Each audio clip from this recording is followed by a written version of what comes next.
do video chat. Chris Winfield and I have daily management meetings, the two of us, because with the new structure now and Dave and some of the other partners, we spun off a new venture called Steelcast that is a joint venture between us and some other people here in this room. And so there's less partners running Blue Glass proper now. Dave took the stuff that he was working on and we set him up over there. They're doing a lot of vendor stuff for us, so now we're getting a much... What do you mean by vendor stuff? So stuff that's like production, so we do a lot of link building. Okay. The actual work of going out and doing those links, so that kind of stuff is moving to Steel. We came up with the idea that as the reason agencies... Just a funny thought. Imagine one of the partners brought in some client, and now the client moved to Blue Glass, and now the partner who used to work for the client, he's now moving to Steelcast. Do you have some explanatory work to do with the clients, or do they all take it well? No, they can say like, hey, wait, my man is going away. I have a contract with him. How can he go away? One of the hardest issues when you're a consultant is that your clients do get a lot of real personal time, right? And in this kind of model, there is an adjustment period there. And having clients that come to you because they want, and like it's interesting now. I still get this quite a bit. My job at Blue Glass is really far beyond SEO. I actually, with Chris, manage and run so it's more being the boss kind of, doing management kind of stuff. Like I said, I still stay probably more active in it than I should, but I still lead and do consulting in the strategy part for organic search. But if I'm the building clients a team, are big, they want to talk to the boss. They need the FaceTime to the boss and not just to somebody from the company, right? Absolutely. They want some FaceTime, some of the premium FaceTime. And it's important to take the time, and we have a lot of really smart young talent. So how do you recruit them? Are they also like big egos who had huge social media visibility before? Or are they, not. I mean, we're very big on. We always try to hire within first, and the idea, especially now, as we've created this separation with Blue Glass, is that one of the things we did shortly after I got here is we ditched the individual channels. Like, so we used to have, I was a VP of search, and then Lauren was VP of social media, and we kind of ran as individual departments, and we didn't always communicate well with each other.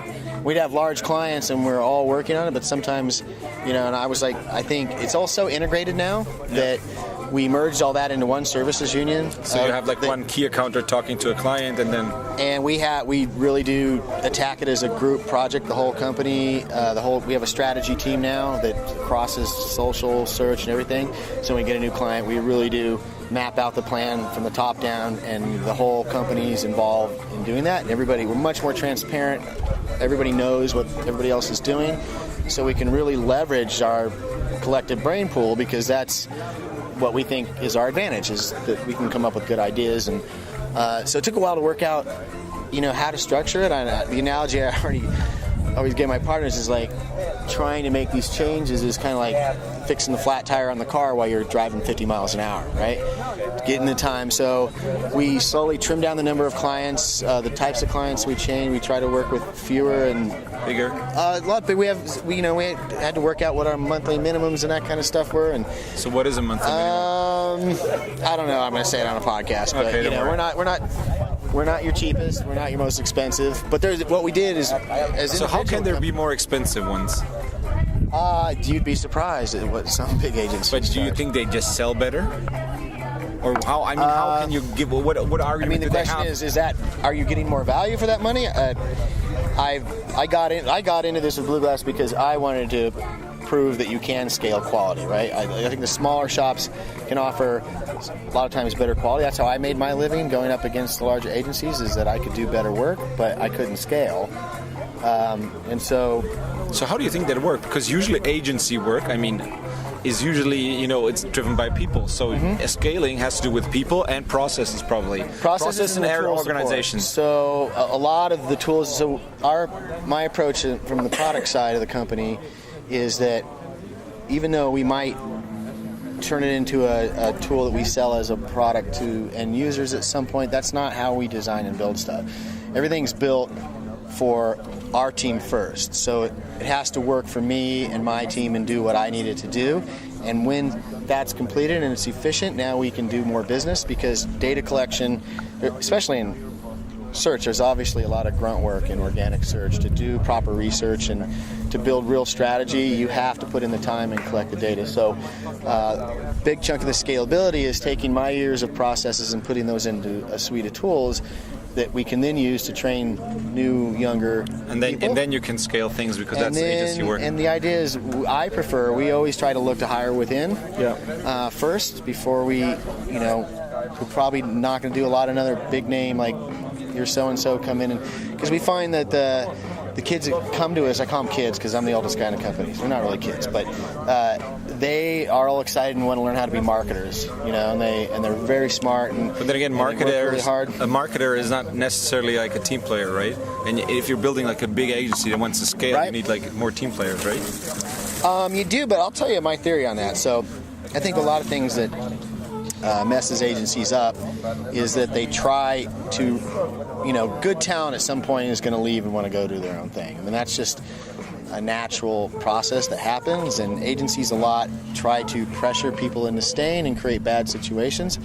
In my model, because one of the things that we'll be doing in 2012 is also training and partner programs. So I want to be able to take these large-scale systems and tools to that smaller shop and help empower them. So if they go rogue, or not go rogue, but if they do, yes, right? Yes. So that's and they can still use the tools and so on and so on. But you earn said revenue from that, and then we have a place to refer. We get a lot of great referrals. The smaller clients that are probably too small for Bluegrass, you can refer them to your old employees. That's the smart. That's the model that I really want to build, because that's.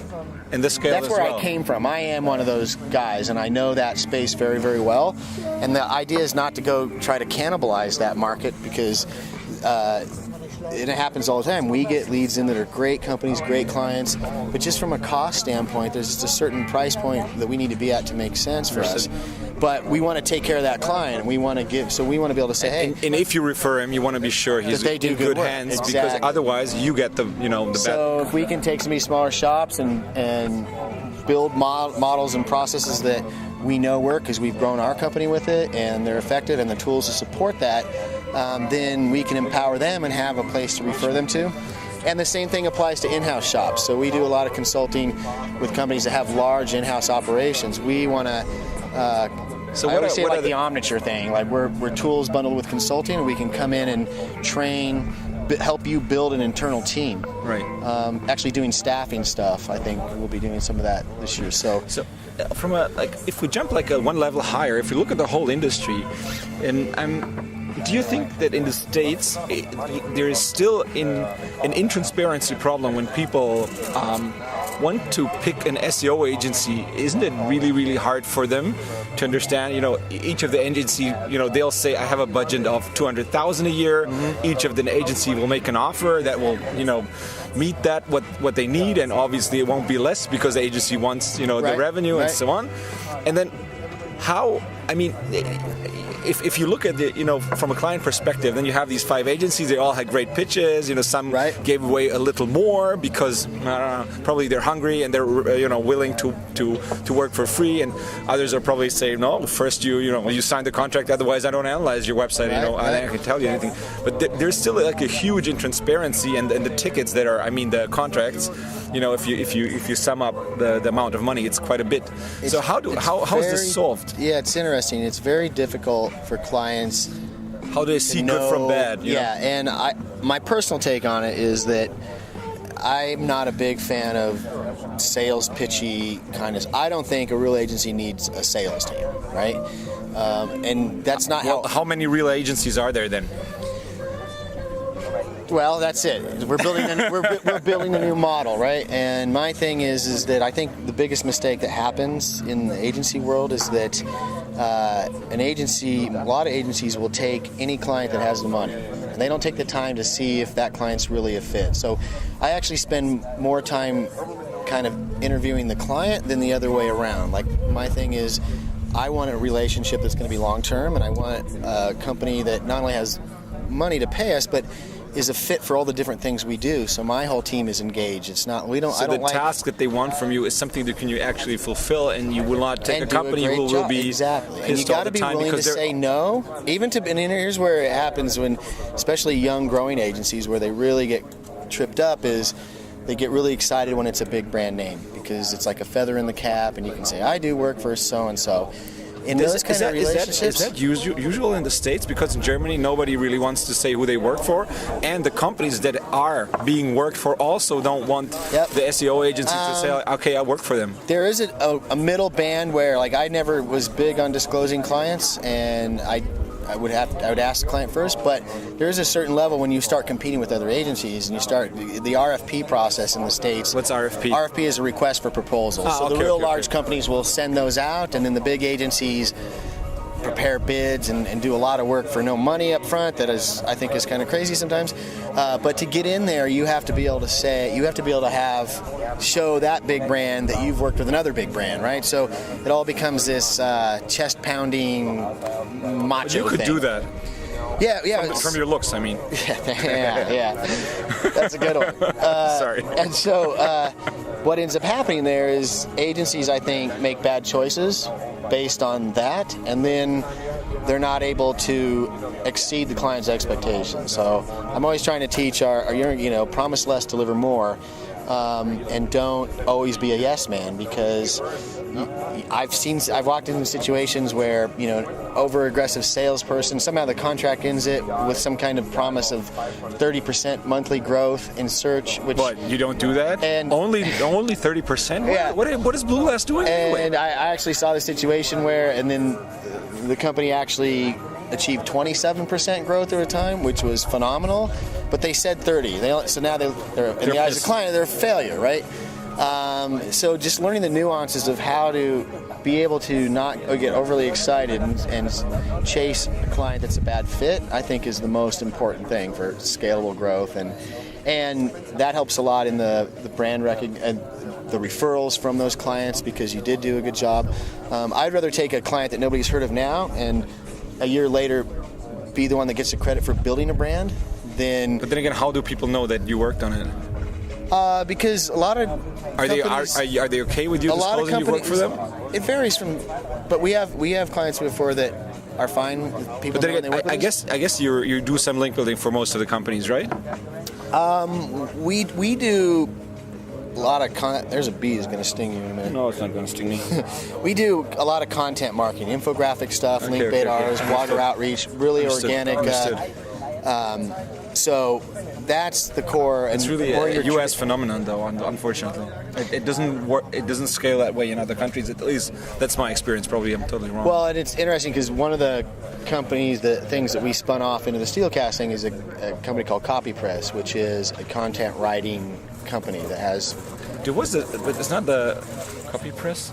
It sounds so familiar. Oh, sorry. But that's how we originally addressed that. We built that system. It's similar to text broker and so on. It's similar, yes. We think it's better, but same idea though. Outsourced content writers where you can order content for projects, and that's how a lot of the smaller agencies now do scale for that kind of content marketing, because they don't have to have full-time staff. So now that that's over there, we have in-house writers at Blue Glass and graphics people, and we use a combination of both. So we can scale up when we need to. Whenever you do these kind of link marketing activities, it seems to me that the actual trick is the seeding, or I'm not sure how you call it, but bringing the initial push of attention. Is that usually happening through social media? Social is a big part of it. So we do social media pushes, and so we have a team that handles that part. So we publish a piece of content, and then the team goes out to try to generate visibility for it through social channels. And then the magic happens anyway. And not everyone's a hit. That's how social promotion is. But when it is, it can be hugely successful. We also do application development now,